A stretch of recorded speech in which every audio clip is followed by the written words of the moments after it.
Olá, tudo bem? A palavra de Deus diz assim, Amós 8, verso 11.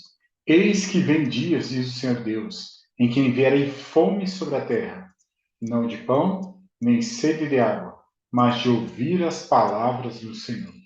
Como esse dia ainda não chegou, vamos continuar ouvindo as palavras do Senhor. Vamos orar? Grande Deus, nosso Pai, nos abençoe a estudar a Tua palavra, nos dê sabedoria, livra-nos do mal, em nome de Jesus. Amém. O tema do nosso estudo de hoje são as pragas. Quando Moisés e Arão chegaram ao Egito, foram conversar com Faraó. Diante da recusa de Faraó, Deus então começa a enviar juízos à terra do Egito. E assim Faraó, de coração endurecido, não deixou ir os filhos de Israel, como o Senhor tinha dito a Moisés. Não houve o exercício de poder sobrenatural para endurecer o coração do rei. Deus deu a Faraó a mais notável prova do seu poder, mas o monarca obstinadamente se recusou a atender à luz. O próprio Faraó, então, está endurecendo o seu coração. Na visão judaica, tudo que Deus permite, ele causa. Então, como o escritor da Bíblia que apresenta, Deus endureceu o coração de Faraó, mas foi uma escolha de Faraó. Rejeitando a luz do céu, tornou-se duro e insensível. Deus estava a revelar de seu poder e essas manifestações não reconhecidas foram um meio de endurecer o coração de Faraó em relação a maiores luzes.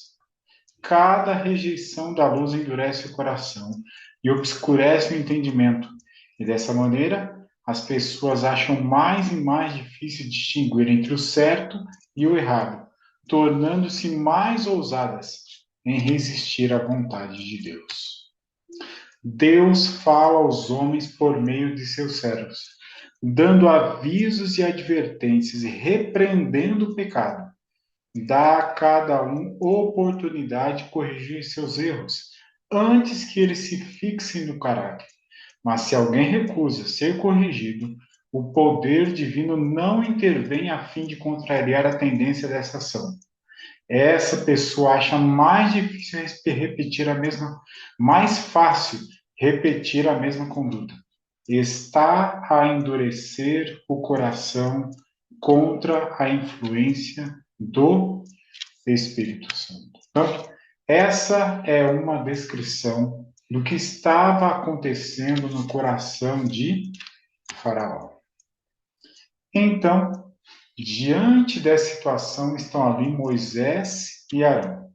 Chegam diante do Faraó e manifestam ali maravilhas para impressionar que realmente estão sendo enviados pelo Deus Todo-Poderoso. Então Moisés e Arão chegaram a Faraó e fizeram como o Senhor lhes ordenara. Lançou Arão seu bordão diante de Faraó e diante dos seus oficiais, e ele se tornou em serpente. Faraó, porém, mandou vir os sábios e encantadores, e eles, os sábios do Egito, fizeram também o mesmo com as suas ciências ocultas. Então, Moisés e Faraó, com o poder de Deus, transformaram o bordão em serpente. Os magos, os sábios encantadores de Faraó também fizeram o mesmo. Os magos não fizeram realmente suas varas transformarem-se em serpentes, mas pela mágica, auxiliados pelo grande enganador, foram capazes de produzir essa aparência. Está além do poder de Satanás transformar as varas em serpentes vivas. O príncipe do mal, possuindo embora toda a sabedoria e poder de anjo decaído, não tem o poder de criar ou dar a vida. Isto é prerrogativa de Deus somente. Ele criou então uma ilusão ali. Lembra? No Egito nós vamos ter ali 10 pragas, de acordo com o livro de Êxodo. no tempo do fim, no Apocalipse, nós vamos ter 7 pragas no tempo do fim. Comparando os dois grupos, nós temos 4 pragas que são semelhantes. Rio em sangue, primeira no Egito, terceira no tempo do fim. Úlceras, sexta no Egito, primeira no tempo do fim. Chuva de pedras, sétima no Egito, sétima no tempo do fim.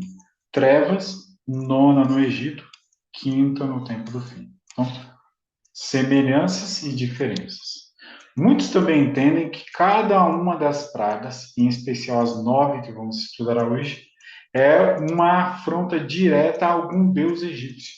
E aí listamos aí nomes, fortes possibilidades de que cada uma dessas pragas é algo contrário a um deus egípcio, que na verdade era um engano. Era um engano. Antes de ser infligida cada uma das pragas, Moisés devia descrever sua natureza e efeitos, para que o rei pudesse salvar-se da mesma se o quisesse. Percebe? A graça de Deus ainda está permanecendo. A misericórdia de Deus ainda está disponível. Até que chega o momento que Deus diz: executarei juízo sobre todos os deuses do Egito. Eu sou o Senhor. Mas, a cada praga, ele é avisado antes da natureza, dos efeitos, e o rei pode liberar o povo para ele. Os egípcios, primeira praga, rios em sangue. Os egípcios não podiam beber da água do rio. Os magos do Egito fizeram o quê? Encontraram uma outra água ainda que não estava transformada em sangue e transformaram em sangue, fizeram o mesmo. Os egípcios, então, cavaram junto ao rio para encontrar água de beber, pois as águas do rio não podiam beber. Então, não foram todas as águas transformadas em sangue. E isso durou durante 7 dias. Então, vara em serpente, eles conseguiram simular. Água em sangue, eles também conseguiram fazer. Segunda praga, das rãs. Arão estendeu a mão sobre as águas do Egito, e subiram rãs, e cobriram a terra do Egito. Então os magos fizeram o mesmo com as suas ciências ocultas e fizeram aparecer rãs sobre a terra do Egito. Percebe? 3 maneiras de simular: vara em serpente, água em sangue e rãs. E os magos do Egito fizeram o mesmo, por 3 situações. Lá no Apocalipse, com isso em mente, João escreve e diz assim, na sexta praga: então vi sair da boca do dragão, da boca da besta, da boca do falso profeta, 3 espíritos imundos semelhantes a rãs. Da onde João está tirando a referência de 3 e rãs? Lá do Egito. Lá, durante 3 momentos, os magos do Egito enganaram, fizeram o mesmo. Então, na sexta praga, então, é apresentado que as pessoas foram enganadas pelo paganismo, pelo catolicismo e pelo protestantismo apostatado, que deixou a palavra de Deus. Então, com isso em mente, essas três organizações estão fazendo o quê? Também enganando. Até quando? A sexta praga. Terceira praga do Egito. Fizeram assim: Arão estendeu a mão com seu bordão e feriu o pó da terra. E houve muitos piolhos nos homens e no gado. Todo o povo da terra se tornou em piolhos por toda a terra do Egito. E fizeram os magos o mesmo com as suas ciências ocultas para produzirem piolhos.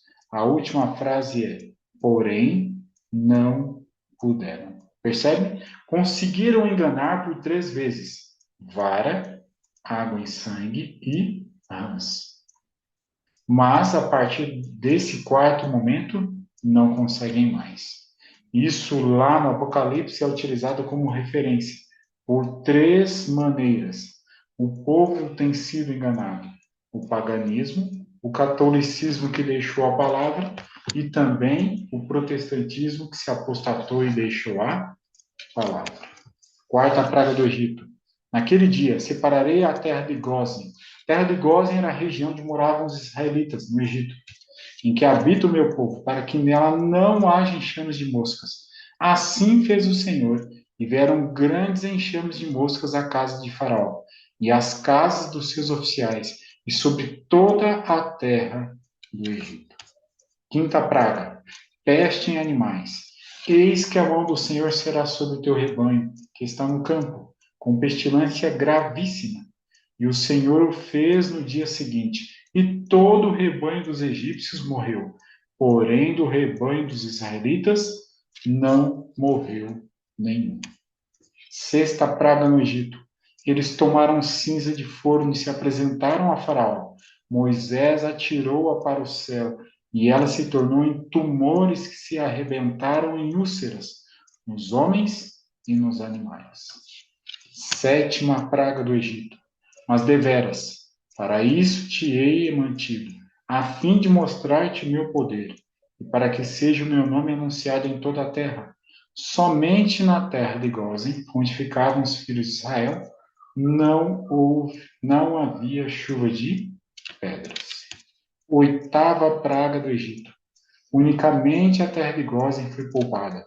Ficou demonstrado aos egípcios que a terra está sob a direção do Deus vivo, que os elementos obedecem à sua voz e que a única segurança está na obediência a Ele. Então, ainda um comentário sobre a sétima praga.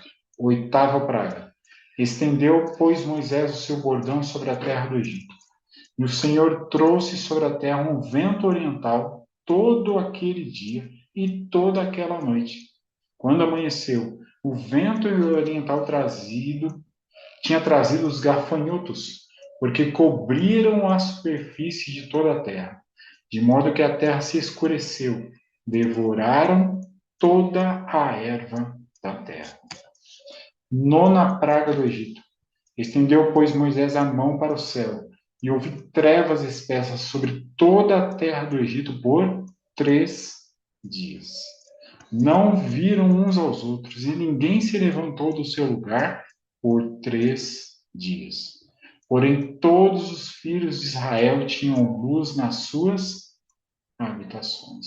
O Deus Todo-Poderoso, o Criador, o Senhor dos Senhores, está se manifestando no Egito, para que todo aquele povo conheça quem é o Senhor. E até Faraó tem a oportunidade de se arrepender e aceitar o convite de Deus, mas ele decide não aceitar. Então, é uma prova para todos que estavam vivendo ali naqueles dias. Ezequiel 18 diz: Acaso tenho eu prazer na morte do perverso? Diz o Senhor Deus: Não desejo eu antes que ele se converta dos seus maus caminhos e viva? Porque não tenho prazer na morte de ninguém, diz o Senhor Deus. Portanto, convertei-vos e vivei. Deus está enviando o quê? Avisos ao Egito, para que ali haja o quê? Obediência à vontade de Deus. Deus hoje também nos envia avisos através da sua palavra, para que todos nós, independente da denominação, católicos, ateus, protestantes, nos arrependamos e adaptemos a nossa vida à palavra de Deus, conforme a vontade de Deus. Que esse seja o meu e o seu desejo todos os dias. Vamos orar? Grande Deus, agradecemos pela tua palavra e ajuda-nos a adaptarmos a nossa vida à tua palavra. Em nome de Jesus. Amém.